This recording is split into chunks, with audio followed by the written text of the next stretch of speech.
On this edition of Lexington Now, new affordable housing plans, a major grant for substance abuse recovery, and Lex Glow Ride.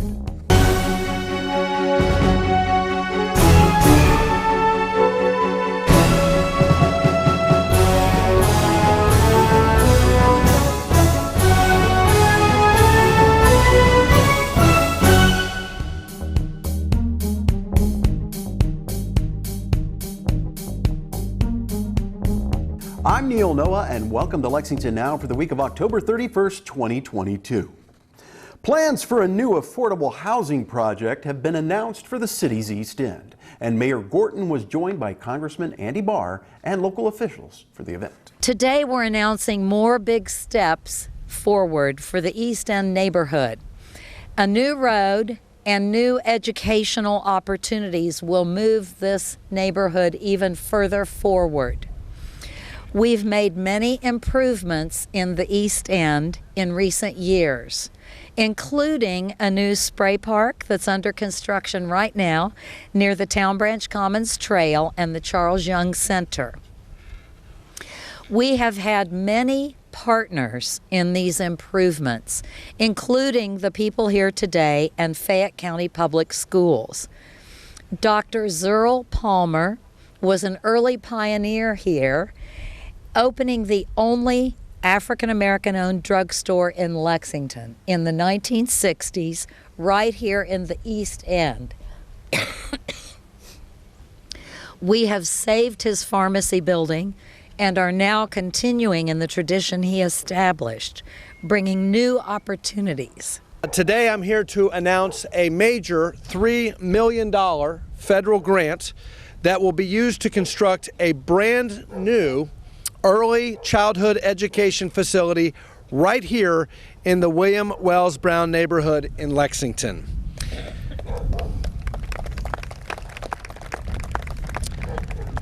This facility will ensure that 3-year-old children in the William Wells Brown neighborhood receive a quality foundation to set up their pre-K through 12 education. This will be called the Prep Academy, and it could not come at a more critical time for our kids. Last Monday, the National Center for Education Statistics released the nation's report card, and that showed that our country has serious work to do to make up learning lost in the pandemic. This learning loss does not just include students currently enrolled in K through 12 education throughout schools in America. It also pertains to students born during the pandemic or shortly before who are too young to attend K through 12 schools but still experience challenges in their early education. We know also that some neighborhoods are disproportionately affected from the achievement gap. This neighborhood deserves better, and we know that the young children of this neighborhood deserve that head start, just like any other child throughout our community. By investing in this facility and the great faculty who will staff it, we are giving students in the William Wells Brown neighborhood an opportunity to hit the ground running in the classroom. And so over 50 young kids, when this building is completed, they're going to come over here thanks to the good folks at Community Action in cooperation with the Lexington Housing Authority and the school system. They're going to come over here at 2-3 years old, give parents an opportunity to go to work knowing that their children are in a safe environment, and then they're going to be prepared, ready to go across the street to this great elementary school to get the pre-K and the kindergarten and hit the ground running. I was appointed by the mayor to be the vice chair of her Commission for Racial Justice and Equality on the Education and Economics Subcommittee. Increasing early childhood education was the #1 recommendation under education. So thank you for bringing that committee together. So yes, this was a team effort, and we're excited about the opportunities to serve families in this historic neighborhood. This is such an exciting time in the history of our anti-poverty work. The impact of community action has been multiplied by new bills and an unprecedented amount of government funding available to help our communities recover from the financial hardships of the coronavirus. We have a new policy in place that changes our Head Start eligibility, so families that receive SNAP benefits are automatically eligible to enroll in our Head Start program. There's also new legislation that makes child care free for everyone who works in a child development center, regardless of the family size or income. Our new facility will need teachers and aid, so free child care is going to be a great recruitment benefit.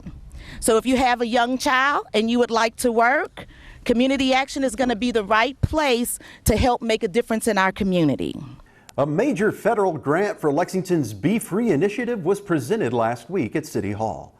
We were there for the announcement. So I think that we all know that the pandemic has affected our community in many ways that we did not anticipate. One of those is an unprecedented increase in overdose deaths. Our city made tremendous progress during 2018 and 2019 reducing overdoses. Then came the pandemic. In 2020, the city had over 200 overdoses for the first time ever. There were 209 overdose deaths. Nationally, overdoses topped 100,000 for the first time last year. And overdoses in the Commonwealth of Kentucky overall increased by 15% in 2021.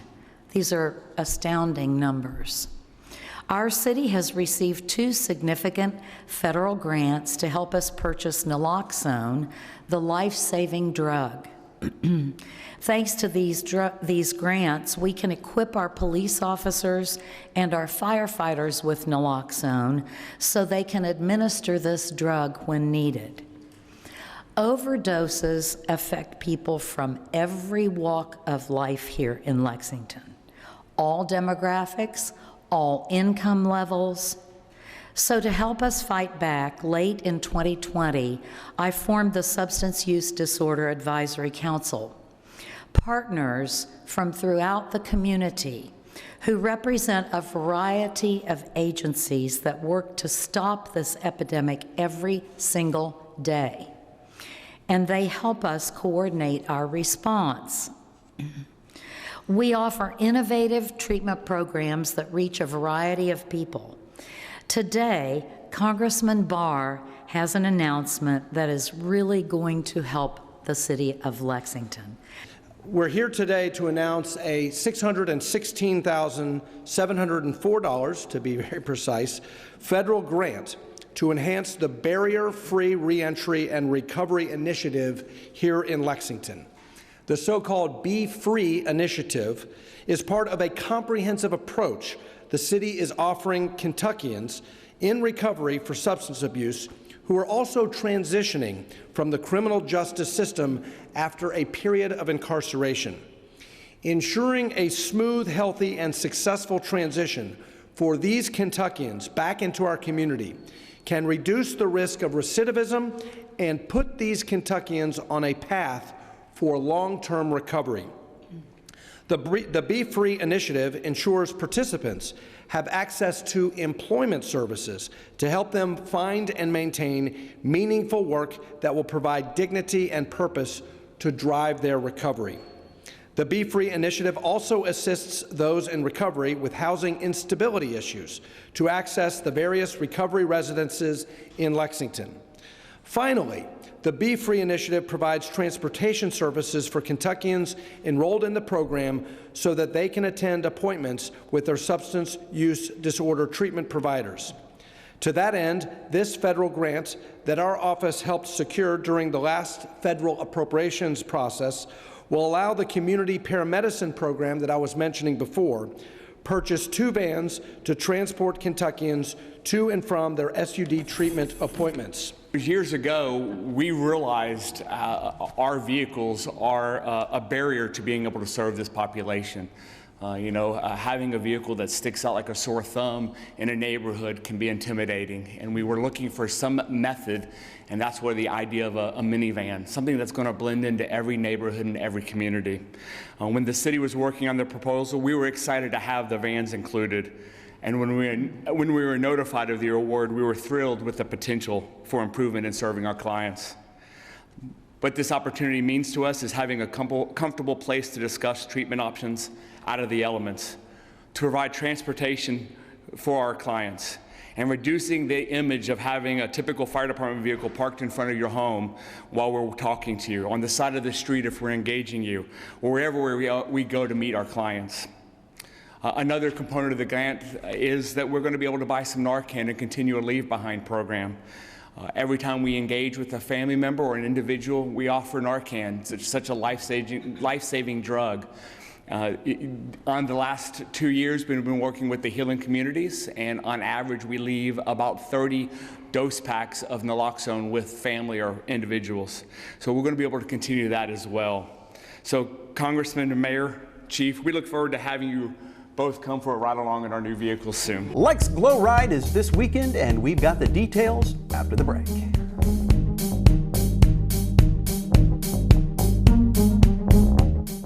Have two ways out. When fire strikes, deadly smoke can fill your home within minutes. That's why the USFA wants you to plan and practice home fire drills. Draw a map of each level of your home showing all doors and windows.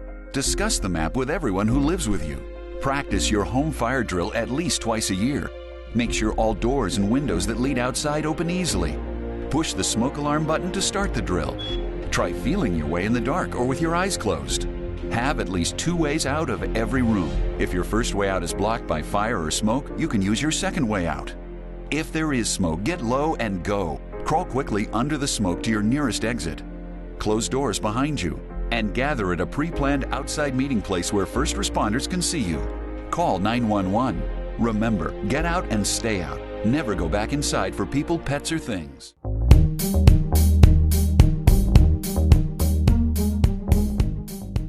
Welcome back to Lexington Now. Lex Glow Ride is this weekend, and we caught up with Brendan Campbell, who filled us in on what to expect. Lex Glow Ride is a safety event put on by the City of Lexington and the Metropolitan Planning Organization. It's all to inform participants about biking safety. It's right before the time change to where it gets darker at night, so we really want to inform people that they should be out with lights on their bikes and checking for cars and all that. The event starts at 6 with our vendor fair.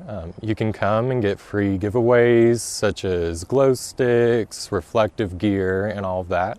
We'll have some community partners out here to talk about bike safety. We'll also have some food vendors and hot chocolate. The parade lineup starts at 6:45, and then at 7, everyone will take off and go around the trail at Shiloh Park with all their light up gear on their bikes, or scooters or skates. And the event is go at your own pace, so you can go around the trail as much as you like or at whatever speed you like, just not over 10 miles per hour.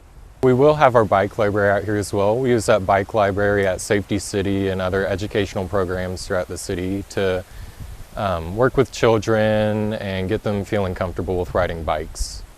We have a bike educator actually, and they go out and teach kids the basics of how to balance and how to get up onto the bike after they learn how to balance and ride it from there, and how to fix their bike and the safety precautions that they should take while riding a bike.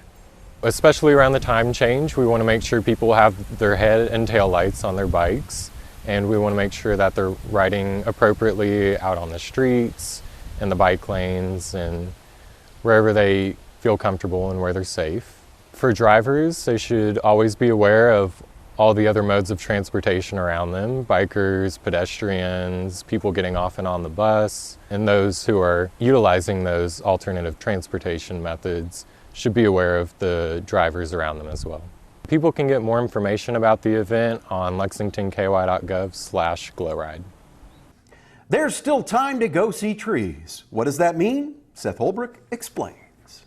Hi, I'm Seth Holbrook, an environmental event coordinator with Lexington's Division of Environmental Services, and I'm here to talk to you today about Go See Trees. Go See Trees is a challenge issued to all Fayette County residents to get outside and go see trees. It's a tree-centric scavenger hunt designed to get people out and about and learn about all of the different kinds of species that live here in Lexington and the importance of how they're planted, where they're planted, and how they're cared for. Go See Trees is now in its 4th year. It was initially developed as part of our Community Environmental Academy, and now, after some time, we've gone out and had the time to really promote it over the last few years, and it's become a staple of our fall event schedule. It's a really unique and wonderful way to explore some of the city and really learn more about some of the amazing trees that are all over the place here in Lexington. You get to go out and visit parks or different green spaces. This year we're actually focusing specifically on the smaller neighborhood parks that you'll find dotted all throughout Lexington. And so you can go out, find some of the tree species there, and learn about all of the wonderful benefits that they bring to the city. So this year we're going to be highlighting 16 different trees in 16 different parks all over Lexington. And it will take probably a few days to get out and visit everything. It'll maybe take you, half an hour or an hour to really explore the park, navigate around to the tree and figure out exactly what you're looking for. But the program will be open from October 7th until November 6th. So you'll have basically a full month to get out and go all around the city and find trees all over the place. Things are busy as ever at City Hall, and we've got gavel-to-gavel coverage of lots of city business for you here or streaming online. And remember, for the most accurate and up-to-date information on all city business, check out our website at lexingtonky.gov. Here's this week's meeting coverage.